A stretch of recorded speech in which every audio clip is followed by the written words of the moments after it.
Hello student, good morning student. आज के lecture में हम एक टॉपिक पर डिस्कशन करेंगे। वो टॉपिक यही है, दो बिंदु से होकर जाने वाली रेखा का समीकरण सारणिक का प्रयोग करके। मतलब स्टूडेंट, सारणिक का प्रयोग करके दो बिंदु से होकर जाने वाली रेखा का समीकरण ज्ञात करना। ठीक है। Equation of straight line which passes through the 2 points by using determinants, इस पर हम डिस्कशन करेंगे। तो क्या करेंगे स्टूडेंट, आप एक लाइन यहां पर खींचो। तो मैं यहां पर एक लाइन खींचा, देखो ये लाइन है स्टूडेंट, ये लाइन है। लाइन सेगमेंट और लाइन में डिफरेंट होता है स्टूडेंट। ये देखो, ये आपका क्या है स्टूडेंट, ये लाइन सेगमेंट है और ये लाइन है। फिर से सुनो अच्छे से स्टूडेंट, यह रेखा खंड है और यह रेखा है। और मैं एक बात और बता दूं स्टूडेंट, रेखा की लंबाई असीमित होती है, जबकि रेखा खंड की लंबाई सीमित होती है, मतलब उसका कुछ मान आता है। जबकि रेखा की लंबाई असीमित होती है, उसका मान कुछ नहीं आएगा, उसका कोई और छोर नहीं होता है। तो मैं एक रेखा की बात कर रहा हूं, न कि रेखा खंड की बात कर रहा हूं। ठीक है। तो हम क्या किए हैं स्टूडेंट, एक रेखा ले लिए हैं। जब हम एक रेखा लेंगे तो क्या होगा स्टूडेंट, इस बात पर हम चर्चा करें। तो देखो, जब हम एक रेखा ले लिए, अब रेखा का मतलब क्या होता है, अनंत बिंदुओं का बिंदुपथ जो एक रिलेशन को सेटिस्फाई करता है, ax plus by equal to c।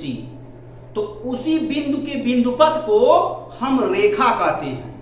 रेखा का जो परिभाषा यही हुआ, रेखा अनंत बिंदुओं का बिंदुपथ होता है जो एक relation ax plus by is equal to c को सेटिस्फाई करता है, मतलब संतुष्ट करता है। तो ऐसे में उस बिंदुओं के बिंदुपथ से जो पाथ क्रिएट होगा, उसी पाथ को हम रेखा कहते हैं। ठीक है स्टूडेंट, तो ये रेखा हो गया।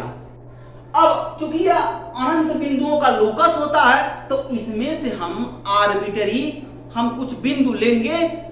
ठीक है, आर्बिटरी कोई बिंदु लेंगे, आर्बिटरी बिंदु लेकर के और ये बता देंगे कि यह रेखा दो बिंदु से पास कर रहा है। तो उस आर्बिटरी बिंदु से हम एक रिलेशन दिखा देंगे, उसी को हम रेखा का समीकरण कहते हैं। मैं फिर से समझा रहा हूं स्टूडेंट, इस बात को जरा सुनो। जैसे ये रेखा है ना, तो एक हम आर्बिटरी बिंदु ले लिए। मान लो ये आर्बिटरी बिंदु P है, जिसका कोऑर्डिनेट x, y है। इस रेखा पर आर्बिटरी बिंदु ले लिए। आर्बिटरी बिंदु का मतलब क्या हुआ, स्वेच्छित से कोई बिंदु लिया, अपने मन चाहा, चाहे आप यहां लो, चाहे यहां लो, चाहे यहां लो, कहीं भी रेखा पर एक स्वेच्छित बिंदु ले लो, उसी को आर्बिट्री पॉइंट कहते हैं। मैंने लिया। अब हम ये कह रहे हैं स्टूडेंट, यह रेखा दो बिंदु से पास करता है, यह रेखा दो बिंदु से होकर जाता है।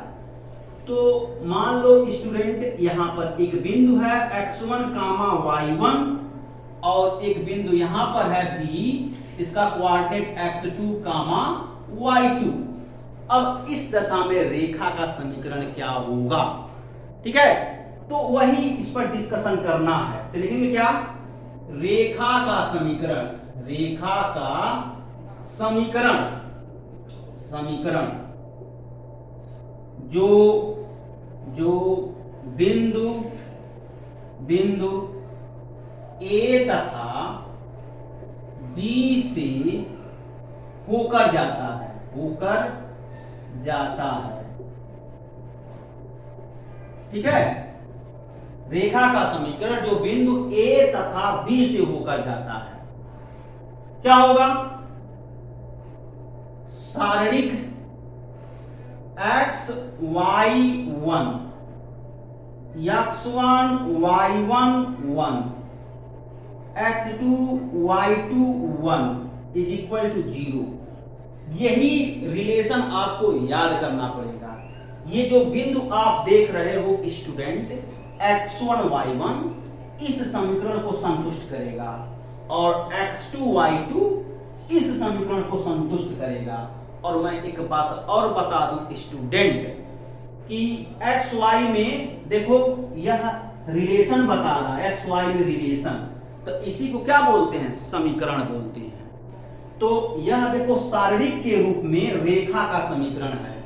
इसी फार्मूले को आप लोग याद करो, कुछ और नहीं करना है, इस फार्मूले को याद करो, ठीक है।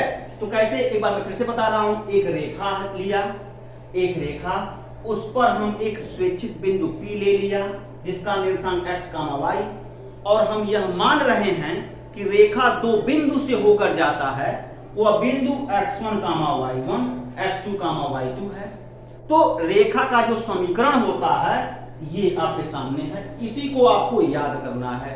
इसी फार्मूले का इस्तेमाल करके क्वेश्चन सॉल्व होंगे, ठीक है। तो इसको आप नोट करो।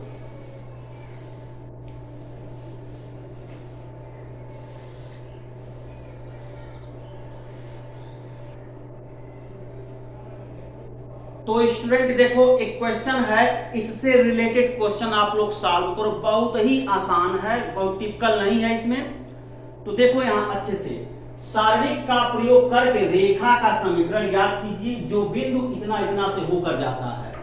तो अभी अभी जस्ट इसके पहले सारणिक का प्रयोग करके रेखा का समीकरण हम ज्ञात किए थे। रेखा का समीकरण होता है सारणिक, फर्स्ट रो में अर्थात पहले पंक्ति में xy1, दूसरे पंक्ति में x1 y1 1, तीसरे पंक्ति में x2 y2 1 is equal to 0, ये होता है। तो इसी रिलेशन को आपको याद करना पड़ेगा, इसी का इस्तेमाल करके इस क्वेश्चन को हम सॉल्व करेंगे। तो चलो सॉल्व किया जाए। तो सबसे पहले हम क्या करेंगे, ऐसे एक लाइन जो है खींच लो, एक रेखा खींच लो, ठीक है। और ये बता दो कि इस पर दो बिंदु हैं। तो एक बिंदु क्या है, मान लो एक बिंदु है 2, 3 जिसका मान a है, दूसरा बिंदु है आपका B1, 5, तीसरा बिंदु क्या होगा, वो तो मैं आर्बिट्री लूंगा, वो स्वेच्छित से लूंगा। तो आप ऐसे यहां लिख लो ना, P x, y, x y में हम संबंध निकालेंगे, जो संबंध आएगा वो रेखा का समीकरण होगा। चलो अब ज्ञात किया जाए सॉल्यूशन। तो कुछ करना नहीं है स्टूडेंट, रेखा बिंदु 2, 3 और 1, 5 से होकर जाता है, से होकर जाता है। रेखा बिंदु 2, 3 और 1, 5 से होकर जाता है, ठीक है। अब क्या करेंगे, अगर ये दो बिंदु से होकर जाता है तो इसका मतलब x1 का वैल्यू 2, y1 का वैल्यू 3 एंड x2 का वैल्यू 1, y2 का वैल्यू 5, ठीक है। अब रेखा का समीकरण आप जानते हो, रेखा का समीकरण जो फार्मूला मैं बताया था उस फार्मूले को यूज कर लो, ठीक है। ये फार्मूला आप इस्तेमाल कर लो, x y1, x1 y1 1, x2 y2 1 is equal to 0। अब डाटा जो यहां पर है ना, इसको यहां पर फिलअप कर दो, मतलब x1 का वैल्यू y1 का वैल्यू, x2 का वैल्यू y2 का वैल्यू इसी में रख दो, कुछ नहीं करना। वैल्यू का मतलब होता है मान, x1 y1 x2 y2 का जो मान यहां निकला है ना, उसी को यहां पर रख देना है, कुछ और नहीं करना है स्टूडेंट। तो चलो किया जाए। तो ये हो गया विच विल इंप्लाई डिटरमिनेंट्स, ये हो गया x y1, x1 y1 यानी 2 3 1 और x2 y2, x2 क्या है 1 5 और क्या है 1 इज इक्वल टू 0। अब यहां से देखो ना, अब इन दोनों एलिमेंट को 0 कर दो मतलब इन दोनों अवयव को शून्य कर दो, आसानी से सॉल्व हो जाएगा।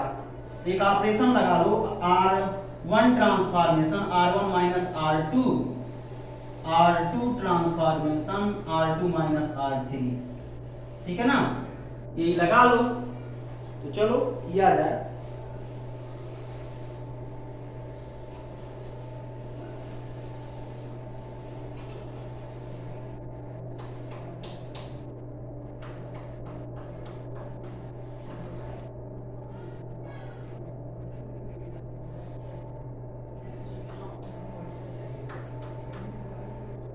अब देखो स्टूडेंट क्या करेंगे, चलो किया जाए। ये हो गया, देखो पहले R1 minus R2 x minus 2 x minus 2 y minus 3 0। फिर देखो R2 minus R3 2 minus 1 it means 1, 3 minus 5 minus 2 और ये 0, 1 5 1 1 5 1 इज इक्वल टू 0। ये समझ में आ रहा है ना, ये ऑपरेशन लगा दिया। आप डायरेक्ट जो है प्रथम पंक्ति के सापेक्ष विस्तार करके भी सॉल्व कर सकते हैं, आ जाएगा। ये हम एलिमेंट्री ऑपरेशन लगा दिए जिससे कि कैलकुलेशन इजी हो, गुणा भाग कम करना पड़े, ठीक है, समझ में आ रहा है ना। तो जैसे आपको सुविधा लगेगा वैसे आप काम कर लीजिएगा। अब यहां से देखो इजी पड़ा, अब हम यहां क्या करेंगे, C3 के सापेक्ष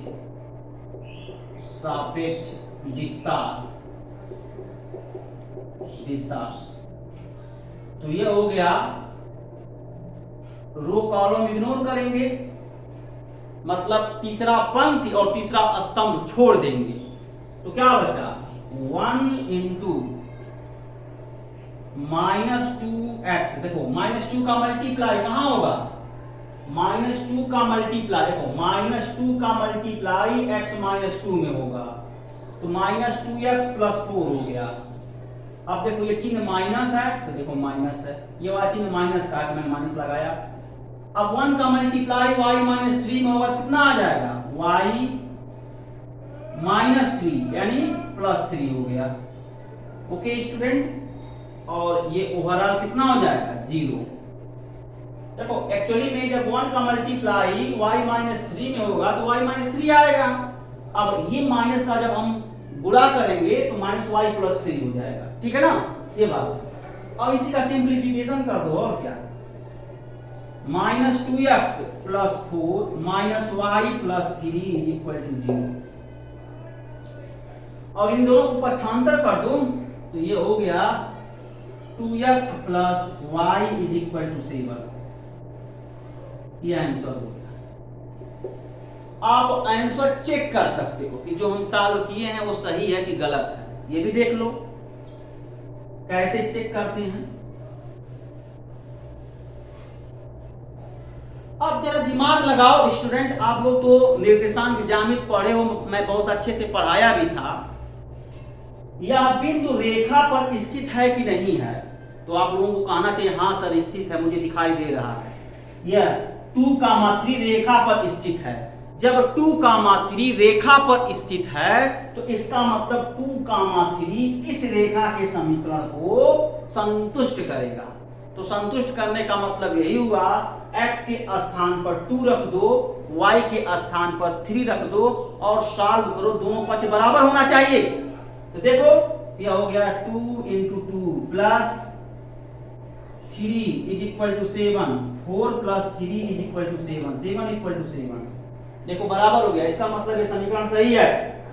अगर यही बराबर नहीं होता तो कहीं ना कहीं गुणा भाग में आप गलती किए हो, तब आपको रीचेक करना पड़ता कि कहां हम गलती कर दिए हैं, तो उस कैलकुलेशन को करेक्ट करना पड़ता। ऐसे ही देखो 1,5 भी सेटिस्फाई करना चाहिए, तो आप देख सकते हो ये रेखा का समीकरण 2x + y = 7। जब यह बिंदु 1,5 रेखा पर स्थित है तो रेखा के समीकरण को संतुष्ट करेगा। तो x के जगह पर 1, y के जगह पर 5 यहां पर रखो, क्या हो जाएगा 2 × 1 + 5 = 7। कितना हो जाएगा 2 + 5 = 7, 7 = 7। देखो संतुष्ट हो गया, इसका मतलब जो आंसर आया है वो सही है। तो स्टूडेंट ऐसे ही इससे रिलेटेड और भी क्वेश्चन आप लोग सॉल्व करेंगे, और कहीं कोई डाउट होगा तो हमसे तुरंत पूछेंगे। आज के लिए बस इतना ही स्टूडेंट। Okay, thank you.